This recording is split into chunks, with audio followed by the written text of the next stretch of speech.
The information provided in this podcast is meant for entertainment purposes only. Topics discussed are related to weight loss, diet, and exercise, and the views expressed by the hosts and guests are based on their personal experiences. The Weighing In with Patrick podcast is not affiliated with WW International Inc., and the content presented is not endorsed by, nor should it be considered representative of the official views or policies of WW International Inc.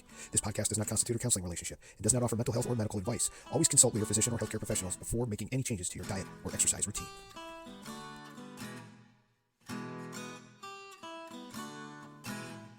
We're here for you, we got your back.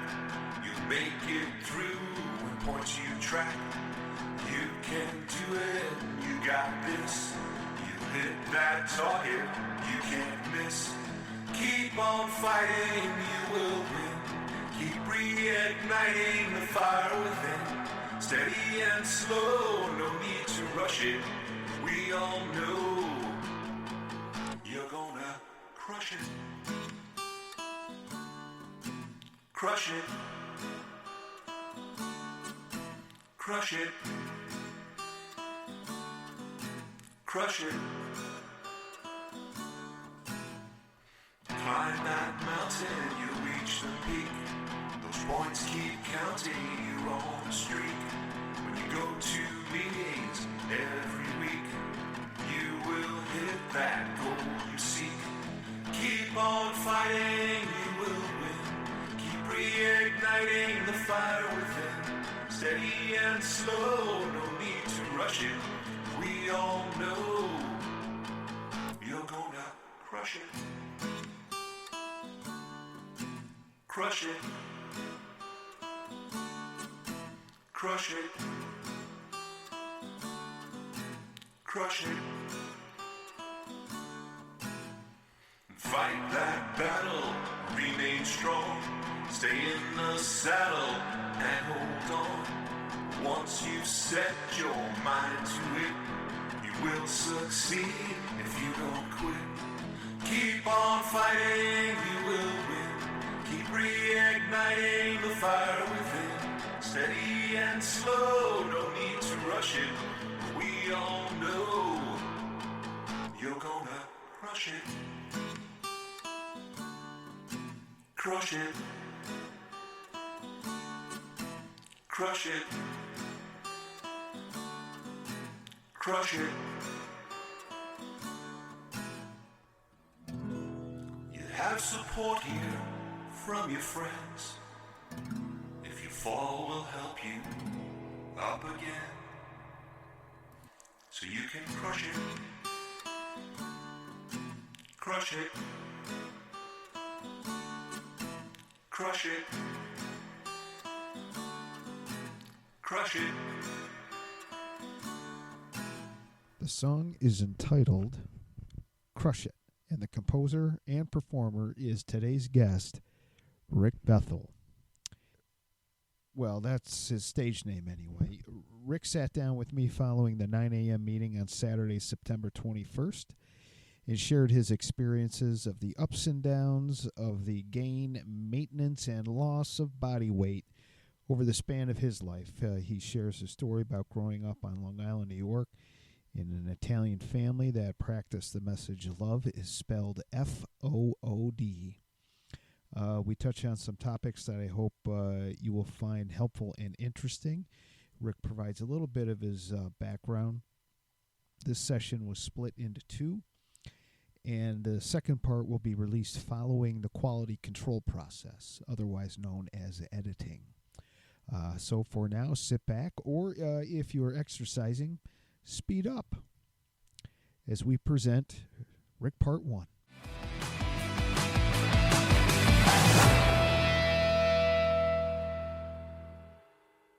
Rick, welcome to Weighing In. Thanks for being here today. It's great to be here. Appreciate you staying after the meeting. You said this is the first podcast you've ever been on. What podcast do you listen to? I listen to a lot of WW podcasts. I think there's a podcast on, I don't know if it's called WW or and then there's one I just started listening to. Somebody recommended called Emotional Eating. Yeah. We were just talking about this in the meeting. I think that's been recently. really helpful. Speaking of the meeting, that's how we kind of know one another, is from our Saturday meeting. Mm-hmm. And why don't you share a little bit of your background, your family, where you grew up, how many people in your family, that type of thing. Okay. Yeah, I'm originally from Lindenhurst, Long Island, and I have one brother. He's 2 years younger than me, and so my mom's side of the family. I'll keep this weight related, I guess, for the most part. Everybody's overweight. Mm-hmm. So my mother's father, he died from a heart attack, Mm. from being obese, and he had diabetes, and my mom and her sisters are all overweight. My brother's, he just started taking medicine for diabetes, and so I was headed there. I mean, I was, I think, 287. That was my highest weight. Mm-hmm. When And was that? That was just like when I started Weight Watchers. When was that? That's like 2.5 years ago. Okay. Yeah. And so I mean, when I was younger, I was always thin. I was in boxing. So I would go to the gym all day. I mean, not all day, every night. Yeah. And then come home, run 3 hours. And Mm-hmm. and I mean, you couldn't even pinch skin on my stomach. Like there used to be a TV commercial. Can you pinch an inch? I think it was like Mhm. Special K. Boxers and wrestlers, Yeah, man. I had a washboard weight. I was. Yeah. And and so then, but then when I got a little older, I started getting, hanging out and drinking beer and everything, getting a little bit of a beer belly. Not training as much. Yeah, exactly. Mhm. Not training, and then once I met my wife, my wife's a great cook, Mhm. and she would eat like half of what was on her plate Mhm. and say, "Hey, you want the rest?" So I started saying, "Yeah, why not? Yeah, sure." And that's how I put on a lot of weight. And then right before we got married, I think my sister-in-law, she went to Weight Watchers, Mhm. and she was telling me about it, and I said, that sounds pretty good. I'll try that, Mhm. And so I took off 60 pounds, I don't know if it was a year or so before the wedding. When was this? This was 26 years ago. Yeah. So 26 years ago was your first, shall we say, relationship with WW? Yes. Okay. Mm-hmm.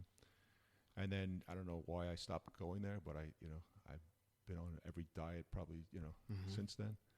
And, a lot of them were really good. And, I was on the Fit for Life diet, Mhm. which was great. I mean, I felt, full of energy, and it helped my mood, had a lot of positive benefits, Mhm. But it's hard to stay on. Mhm. They want you to eat nothing but fruit until noon, Yeah. and then you can't eat carbs and proteins in the same meal. Mhm. A You lot know, of rules. Yeah. And then I went to the Zone diet, which was actually the opposite. You got to eat protein and carbs and fat in certain amounts at each meal, and I felt phenomenal. I mean, I felt like it was in my 20s. Right. Like I had so much energy, and it was great, but it's very hard to stay on. And that's another thing I started thinking about. Weight Watchers.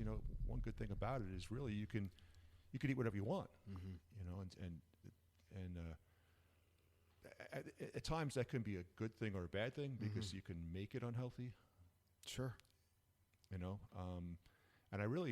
I kind of miss the fact that they used to give you extra weeklies for, eating more vegetables, and Exercise. well, I mean, exercises. Oh, They still do that, yeah. But I don't do this as much now. But when I first started, it's like I would like the fact that I could eat, and then I could walk it off, or run it off, or exercise it off, Right.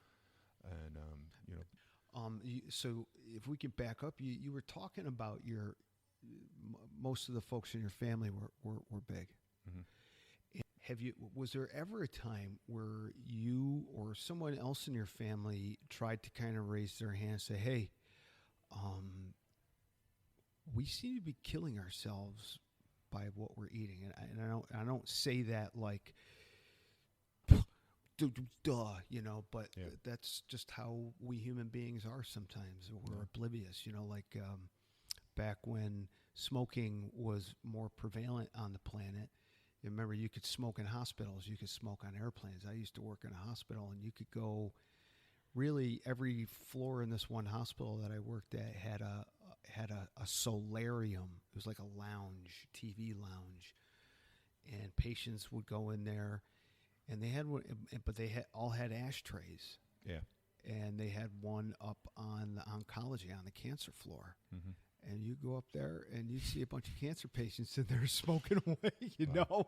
And it's just like, talk about cognitive dissonance. Exactly. And so what, if any, conversations ever took place in your family about weight and weight-related health problems? I mean, I was thinking, pretty much in my family, love was spelt food, I mean, that's what you always ate. Everything revolved around food. Yeah. So if you make a mention of, I think we're too heavy, you're also talking about how the family shows affection. Yeah. And we're not going to do that. Italian family. Mm-hmm. Yeah. So. And my dad, he's not overweight, but he's in his 80s. He's got some health issues, but he's tried to, he's talked to my mom before, and tried to get her to lose weight, but maybe it's the way he goes about it. He's trying to help, but just doesn't say it in the right way, and she doesn't want to hear it. And but I don't think she wants to hear it. Period. I mean, because I've tried to tell her too, and it's something I just, I don't. Yeah. How do you have that conversation? I love you and I care about you, and I don't want I want you to lose weight, and just like that. Yeah. Yeah, just like that. It's not going to do anything. It's strange, I think this is just my opinion, but I think those of us who struggle with our weight and who are painfully aware that our weight is dangerously high, unhealthy, I think because we are not crazy, and we know what we look like, right? Yeah. We know we don't fit into the clothes, or that the last time I saw you, I was 40 pounds lighter.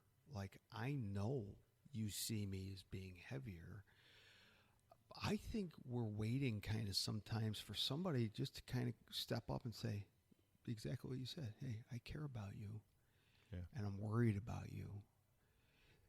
Did anybody do that with you? Did anybody come to you and say, Rick, bro, son, cousin, buddy, nothing? Yeah. Was there any did you ever feel any criticism from anybody? Maybe not family, but really anybody. Did you get criticized? Yeah. I've had friends that we kind of make jokes about it. Make jokes about it. Yeah.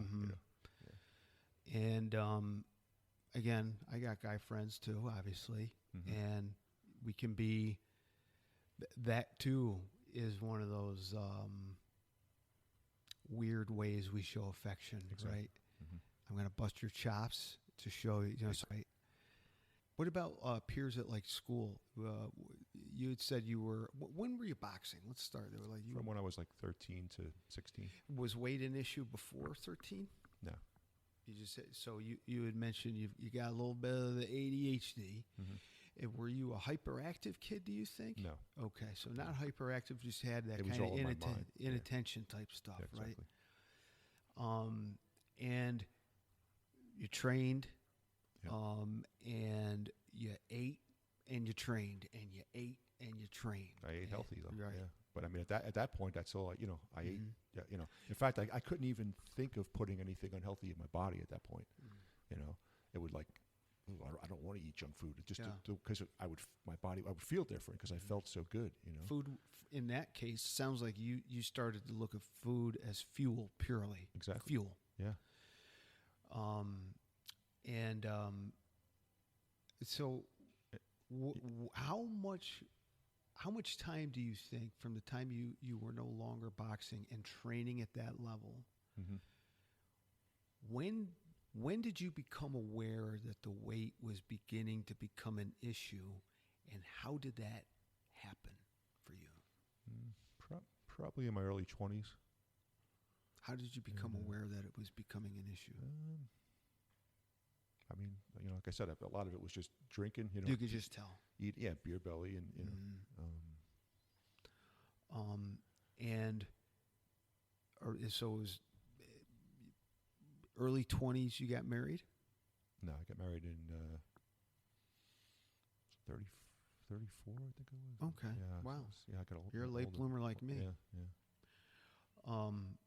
And did you go to Weight Watchers so that you'd look good for the wedding, or did you get married and now I got to do Weight Watchers because I just need to be healthy for my family? Yeah, so I was looking for the wedding. Yeah.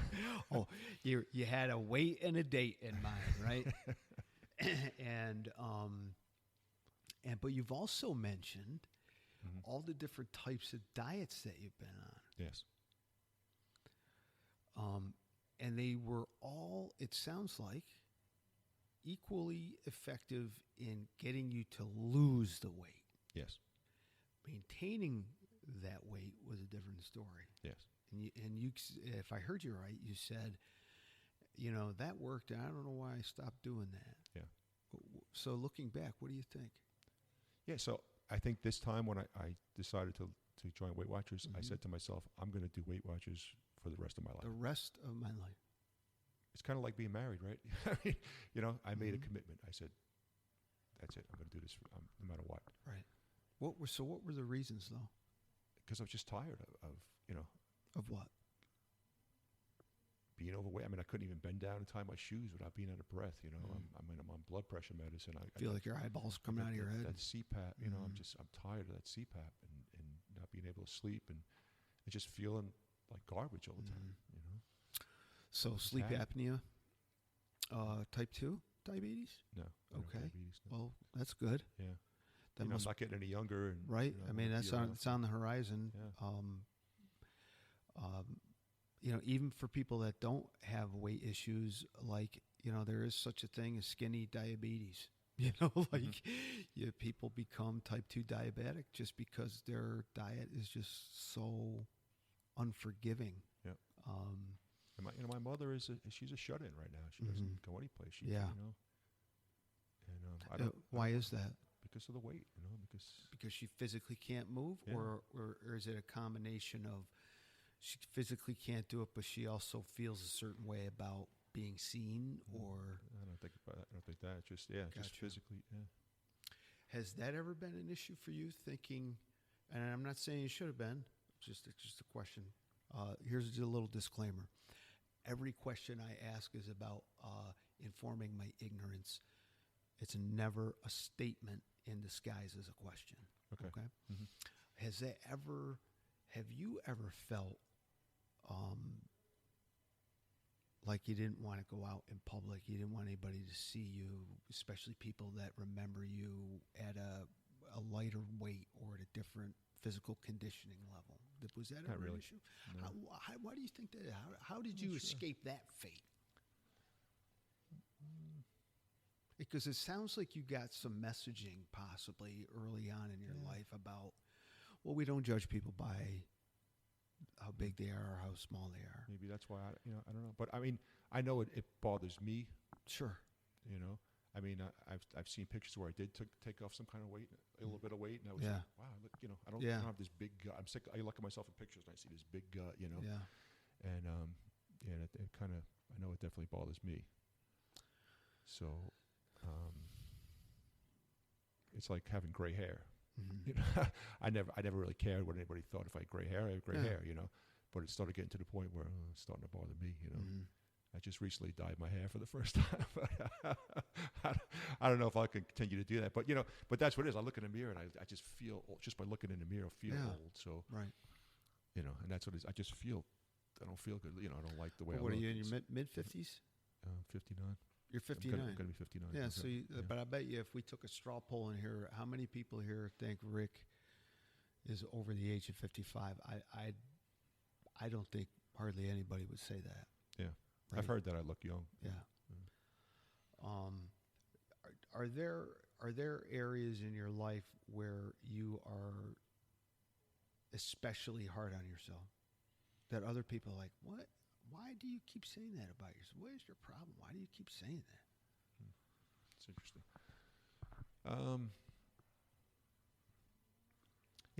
I've noticed recently, like when I fail, I beat myself up a lot.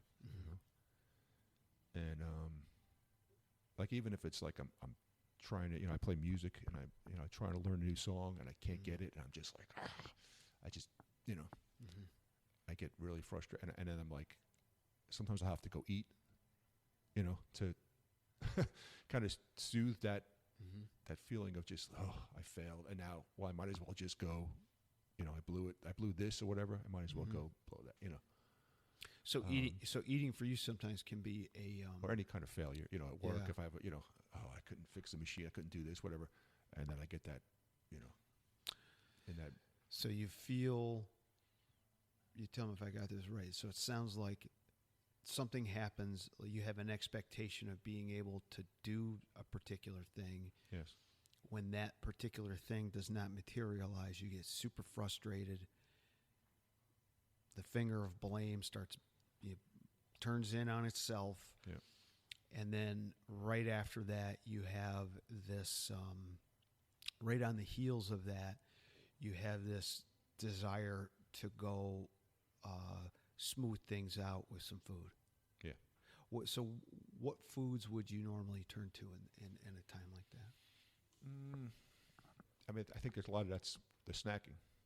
So what would you look for? I mean, it'll start off with Weight Watchers friendly kind of snacks, and then I'll just have I'll have a little bit of this. I'll just have a little, some pretzels. The next thing I'll have a little bit of yogurt, and then before those potato chips there, and it'll kind of go down from there. Oh, there's donuts, cookie, Snowballs. It'll start, yeah. And so if you could go to any point in we'll call it the stream, right? From the place of you get it in your head, you're going to go practice whatever this thing is you're trying to do.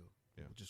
For this example, we'll a part in a song that's difficult to learn, right? I'm going to sit down, I'm going to do that part.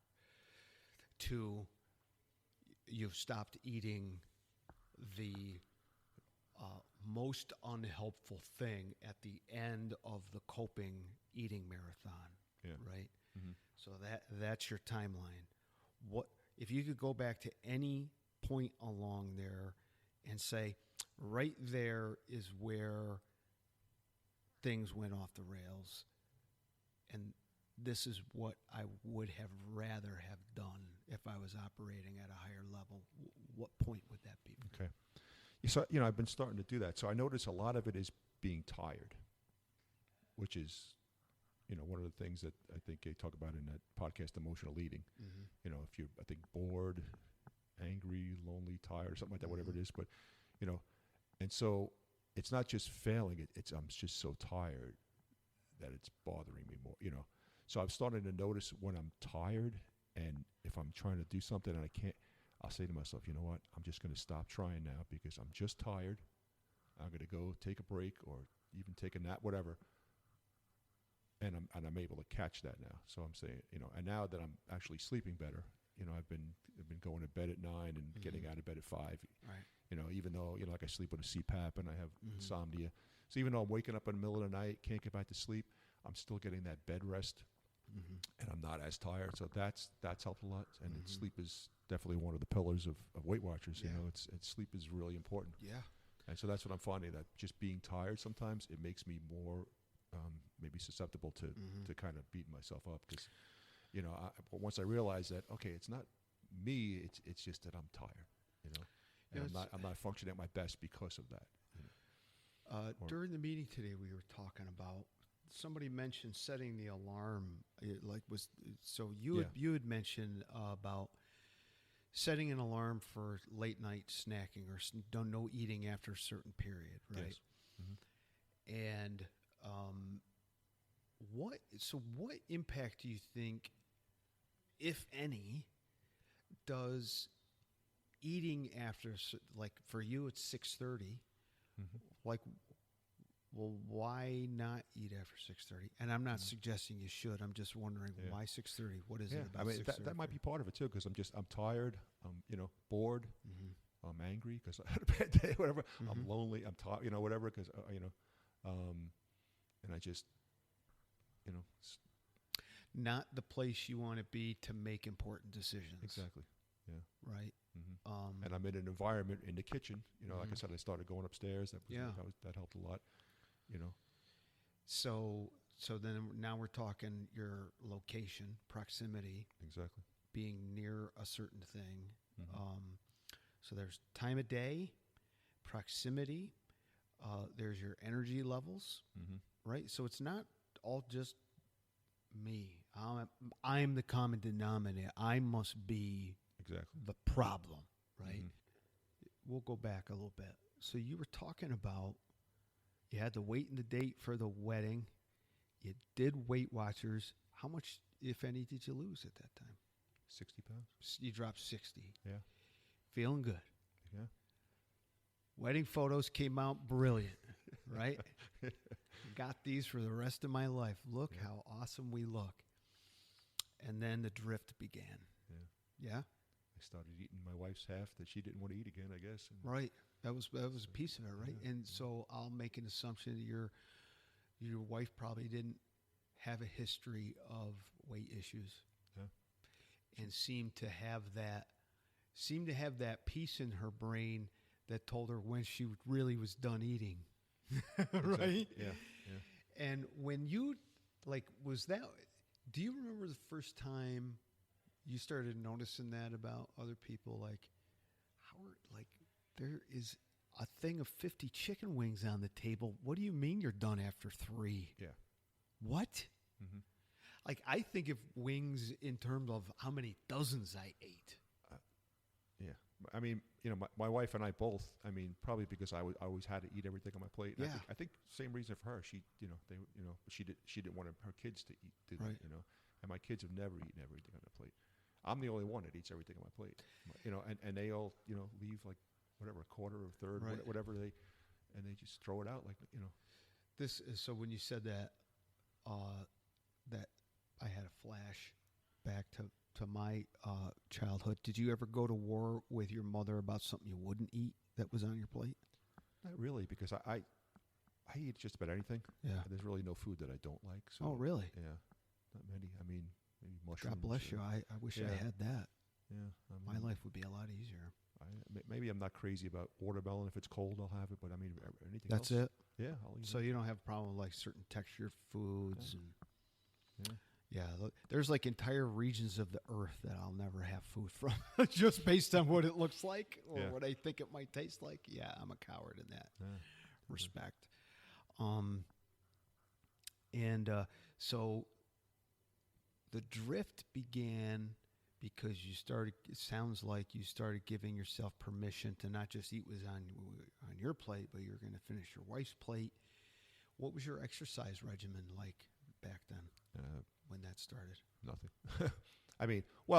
There was points where I said, okay, I started going on a certain diet, I would do some walking around a block or things like that. Yeah. But, Nothing, weren't really exerting yourself. No. Not putting in some work, Yeah. as they say. And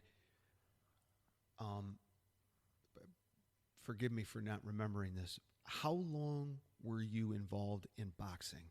Between what ages? Yeah, so when I was like 13 to when I was 16. So a 3-year period. Mhm. Why'd you stop? I was doing a lot of training, and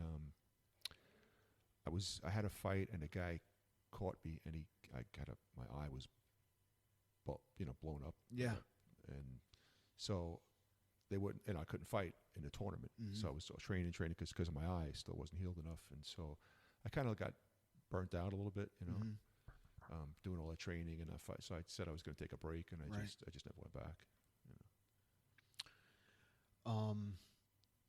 How many different diets? If I'm going to put you on the spot here. You mentioned a couple. If you had to give me a guesstimate of how many different diets, number-wise, you've tried, how many do you think you've tried? Maybe 5, 6. 5 or 6. Yeah. What's the? You know exactly what I'm talking about when I say this, but what's the craziest diet you ever tried? If any of them could be considered nutty, and I'm thinking more like you've heard of like the cabbage soup diet, like Yeah. just eat cabbage soup morning, noon, and night. You'll lose weight. Like Okay. But- I was on the half diet. the half diet. Yeah. Tell me. And this was in New York, and it was actually one of the guys in my church hosted it in his house, and it was supposed to be like right from the Bible and all this stuff. But it was she said, like, okay, Adam and Eve were tempted with an apple, like that kind of thing, But she said, if you just eat half of everything you normally eat whatever you want, just eat half. And I see. I lost weight, but I was eating half of salami and pepperoni sandwiches every day. Right. Bacon and cheese. Half a pizza. Yeah. That would be me. I ate everything, whatever I wanted. I just ate half. And my cholesterol was 379. That's fantastic. Yeah. So my doctor said, you got to go on Lipitor, Oh. I'm like, no. I said, doesn't that damage your liver? Well, we do tests for that. Yeah. I said, well, by that time, isn't my liver already damaged? I don't know. Maybe that's just me. And then he goes, well, I'll give you a month to get it down. So I went off the diet. I started eating Cheerios and came back. My cholesterol was 200. He's like, that's a miracle. Incredible. He goes, I've never heard of that. He goes, you should write a book. That's unbelievable. I'm like, well, like what happened to just eat right and exercise? Like doctors now, they want to put you on a pill for everything. Why do you think that is? Big pharma? I don't know. So I have a theory. Yeah. My theory is this. Again, I'm not saying this is what it is. This just from all the folks that I've talked to out there, and I think we may have even heard it today, right, in our meeting. And this is not me casting aspersions on anybody. I'm not making a judgment call on someone's commitment or that they're this or that they're that. But this is just to use that phrase that I don't like. It is what it is, and that is we have all had that experience when a doctor or anybody kind of calls us out on our weight. Yeah. And I've never spoken to anybody that has said, you know what, when he told me that I was 120 pounds overweight and that I was going to die, like that just filled me with so much hope. Like nobody has ever said that. It's always the opposite. It's always like, that felt so, it was rude really is what it was. He hurt my feelings the way he said it. He was just blunt. He didn't finesse it. There was no gentleness about it. And so instead of listening to what the doctor is saying, because remember, these days we got, 15 minutes with our doc? Yeah. They kind of got to get to the point on things. Exactly. It'd be great if our system was set up where we could spend. I have a doctor I love, and I believe he cares about me. So number one, you got to have a doctor that you're pretty sure cares about you. If you don't believe your doctor cares about you, it really doesn't matter what they say to you. Yeah. Right?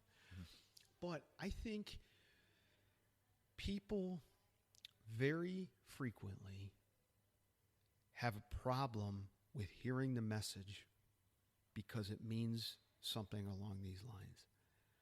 I got to give up something that I really, really like. Yeah. Like, I realize that, so take a look at, again, we'll use folks that struggle with alcohol addiction or drug addiction. Like, they know they drink or use drugs way beyond what anybody else around them does, right? The quote-unquote normal people in their life, okay? Yeah. But there's a reason why they do it. Now, it may not be readily apparent to us, right? But when they use, it's helping them on something. And that's not me saying it's good. I'm just saying that it seems, but from what they tell you, it helps them in the moment. Kind of like what you were talking about. I do this thing where I start blaming myself and I get mad at myself and I'm super frustrated and I just got to go get one of those snacks. And I know where it's going to lead me to. Yeah. But right now, I'm okay with it. It's going to make me feel better right now. Yeah. I may not be learning a skill on how to cope with that emotion or those thoughts that are leading me to the emotion, that leads me to the behavior. But right now, it helps me in the moment, right? And we think, did you ever smoke cigarettes? No. So I'm a twice reformed smoker, and I can tell you, I used to get, I wouldn't say panic attacks, but I get nervous. I get like fearful, like, how am I going to live my life if I can't smoke, if I can't remove myself from this awkward situation or get out of this boring thing or just enjoy being me without a pack of cigarettes and a lighter in my pocket. Yeah. and I think that food is very similar. How am I going to watch football without wings and beer and pizza? Yeah. Well, Right. like I said at the meeting, my wife got pizza the other night. I mean, I don't think I've ever passed up Yeah. pizza in my life. I mean, Right. it's pizza. And you had like some good reasoning behind it. Yeah. Like I've set this limit for myself. Mm-hmm. It's 6:30. Like while you were telling that, so for those of you who are listening, Rick was sharing that in our meeting today that he has set a timer for himself that he's not going to eat past 6:30 p.m. each night. Yeah. And during some family time, they decided to get pizza. And Rick is a good Italian boy, and he knows he should be eating pizza from time to time to keep up his Italian card. And and the pizza arrived after 6:30, and he had to say, "Thank you, but no thank you. I can't do that." Yeah. So you're able to set those limits. How Yeah. did that feel to set that limit It's good. and work through it? Really. I mean, I'm starting to notice more and more. I'm close enough to this mic. That, like I was saying about beating myself up before, I'm getting to the other point where I'm actually noticing all the little things that I'm doing well. How did that happen? A lot of that was, we do these like star goals each week, Mm-hmm. and I think I've gotten to so many that it's just like I'm automatically seeing it, and I'm saying, wow, that was pretty good. But how did that happen? How did it go from never doing it to now it's automatic? How did you do that? I don't know. I mean, I was talking to you about it one time after a meeting. I was saying how I after each Weight Watchers meeting, I go home and I sit in my room Mm-hmm. and I do pretty much what we do here, like what went well this week, right? Mm-hmm. What didn't go well? What can you fix? And just by changing small little habits, it just compounds over time. You're analyzing things. Yeah, and I'm just saying, okay, I just like a little thing I was thinking on my way here. I drive around all day, and I used to stop and get snacks all the time, and Yeah. and all the garbage would build up in my car, and I'd be looking at that all the time, thinking to myself, Or as Trina will call it, sludge. yeah. But look at this. Look at that's who I am, right? Right. I'm a whatever slob, Mm-hmm. now there's no garbage in the car because I Right. throw it out right away. Right. Next time chance I get, and I just have coffee in the morning too, and that cup goes out. But just noticing that every day in my car, just looking at my car and seeing it clean, like that, it's saying to my brain, well, this is who I am now. What does a clean car feel like for you? It feels good. It's yeah. That's the payoff. Yeah, it's like, wow, this is, but it's like I said, I think it's about identity. Like when I used to box, right? I wouldn't put junk in my body because it just didn't feel right. So I'm starting to be, See, I, again, it's a theory. Yeah. I think it's a damn good theory. But I believe you got to that point, and I can explain it with one word: practice. Yeah. People who meditate. Yep. Right. I've been doing that. People who meditate, they don't get to a certain place in their meditation and go, I figured it out on meditation. I'm there. Yeah. I'm at the finish line. I don't need to meditate anymore. They call it their practice. Yeah. It's their meditation practice, which means True. they are always seeking to get a little bit further in their meditation. Not better, further. Well, it's like a growth mindset, as Absolutely. opposed to all or nothing, Absolutely. And I'm starting to see that. I'm actually growing. Talk about growth mindset. What do you mean? Where did you first hear that term, and what is it? I mean, I hear a lot about it on YouTube. I listen to a lot of different podcasts and YouTube videos on personal growth and stuff. But I think I talked to you about how I was going to a men's group at church, and I was telling one of the elders that years ago I was just feeling overwhelmed, and like my life was unmanageable. And so he said, we have free counseling here. So I talked to this guy, and the first session I told him I was drinking 17 8-ounce caffeinated beverages a day. Mm-hmm. And he's like, "Oh, there's your problem." He goes, "You're not crazy. You're caffeinated." And so, but he weaned me off of it. Yeah. And he said, "Okay, why don't you try like 15 this week?" Mm-hmm. You know, Harm and then- reduction. yeah, and then at the end of the week, he said, "Well, how did you make out with 15?" I said, "I did pretty good." Mhm. Well, try 13. You know, how'd you make out with 13? It was a little bit of a struggle. Well, Mhm. maybe 14. And that's pretty much what I'm doing with myself every week, sitting in my room. You know, I ask myself these questions like, how did it go, and what's going well, and and we did that here at Weight Watchers, like I said. You know, what didn't go well, what can we improve, and it's that constant. And I'm starting to look at more, what can I improve, and instead of beat myself up about something, I'll notice something about myself I maybe don't a habit that I don't like, and I'm like, here I go again, what's the matter with me? Whatever. Now I'm like, well, how can I improve that? How can I change that? I'm looking more to constant Yeah, improvement, right. constant growth. I mean, success breeds success, and so those little small successes, that over time, Right. like I said, compounds, So this current iteration of WW for you started when? About 2.5 years ago. 2.5 years. And can I ask, in that time, have you lost weight? Yeah, I mean, the first year, maybe, I don't know, 6 months to a year, I lost 25 pounds. 25.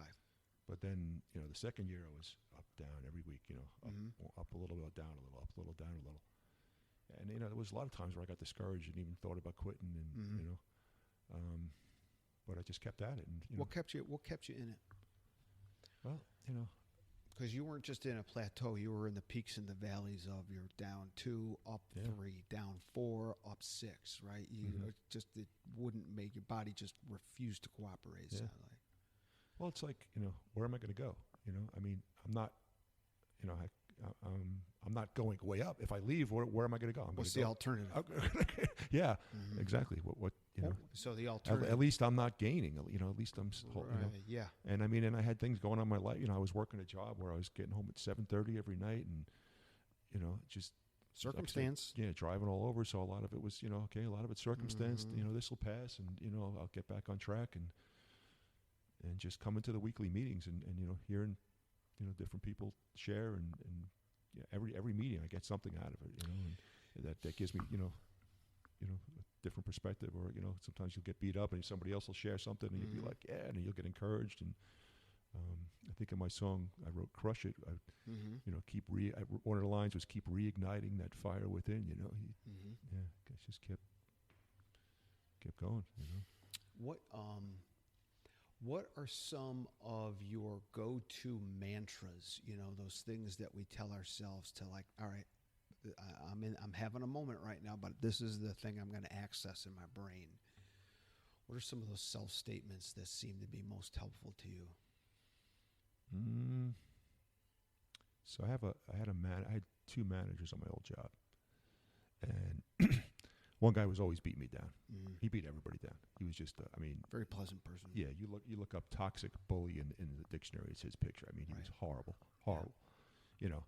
And just whatever, you had a problem fixing a machine, he would just beat you up about it and beat you down.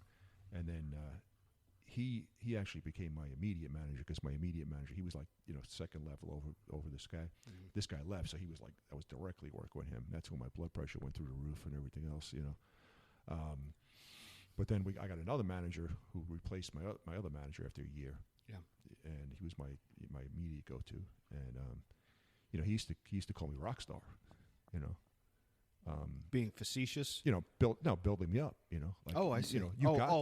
Right. Yeah, I mean, Gotcha. if I had I called him. I was like, oh yeah, I'm having problems fixing this machine. Gotcha. You're a rock. You got this, man. You got this, rock star. Come on, you got. And I would go and I would fix it. And I'd be like, you go, see. He goes, I told you, and he would, and even this guy that used to beat me down, like one time I stayed like until 6 o'clock, and I got a machine going down in like Somerville, and he sends me a meme of Mr. T, and it says, "Who the man? You the man." I was like, wow, like why can't he be like that all the time? I wanted to go like work till midnight and fix another 10 machines. And so like, sometimes when I'll beat myself up, I'll think about Jeff's voice in my head, my old manager, like, come on, man, you got this, rock star, instead of hearing that voice beat me up, So what will need to happen for that voice to turn into your voice? It's practice. It's good, right? Practice. Yeah.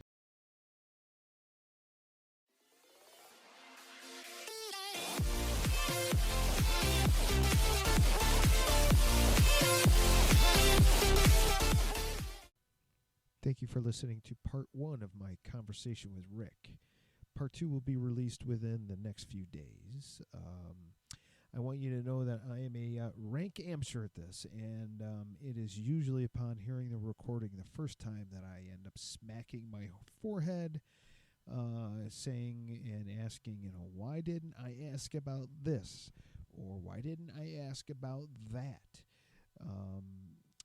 Or, I scold myself for monologuing or summarizing something the other person has just said, but I do it 30 times longer than how they conveyed the idea. I am trying. Let's just say I am very thankful for the editing process. And Rick, if you're listening again, I apologize if I ended up putting you to sleep a few times. But I did enjoy hearing Rick talk about the aspects of his upbringing, shedding some light on how family norms can impact us, both positively and maybe not so much. The important thing to remember is that, it is our life. It is our body. And we can treat it any way that we choose. And, Rick has decided to stick with WW no matter what. And his rhetorical yet poignant question, where am I going to go if he isn't following the program, underscores, I think anyways, how it has liberated many people from restrictive, nutty, yo-yo dieting. We heard a few of the different diets that Rick has been on, and I defy you to go out and get on the internet and just find the different diets that are out there. It is mind-numbing how many there are.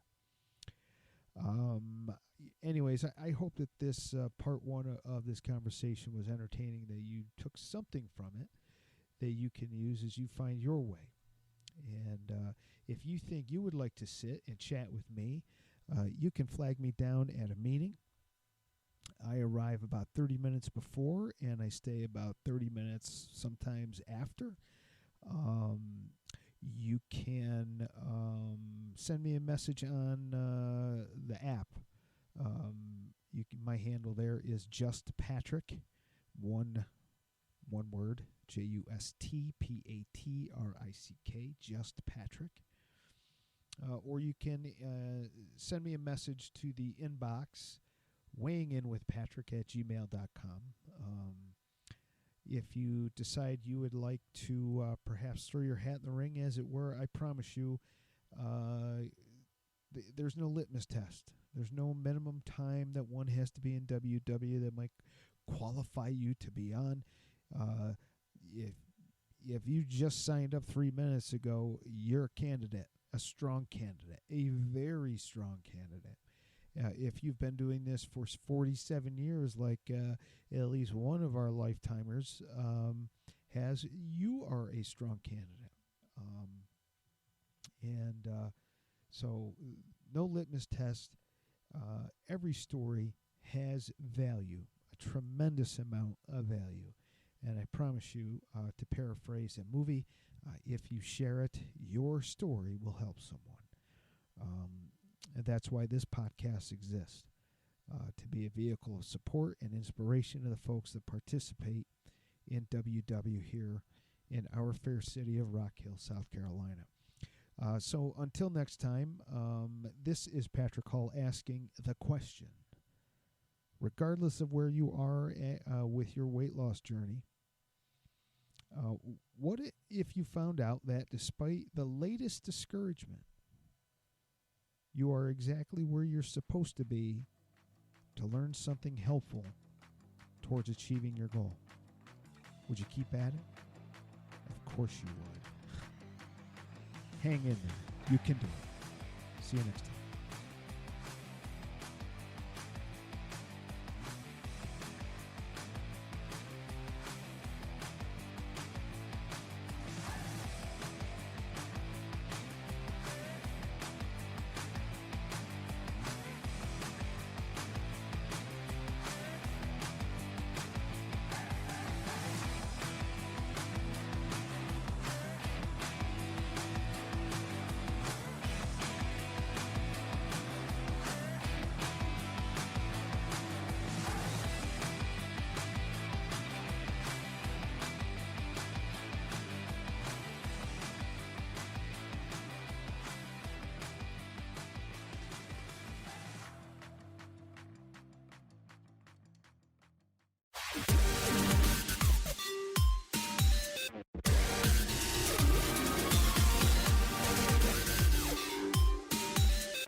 Get out of there, bear!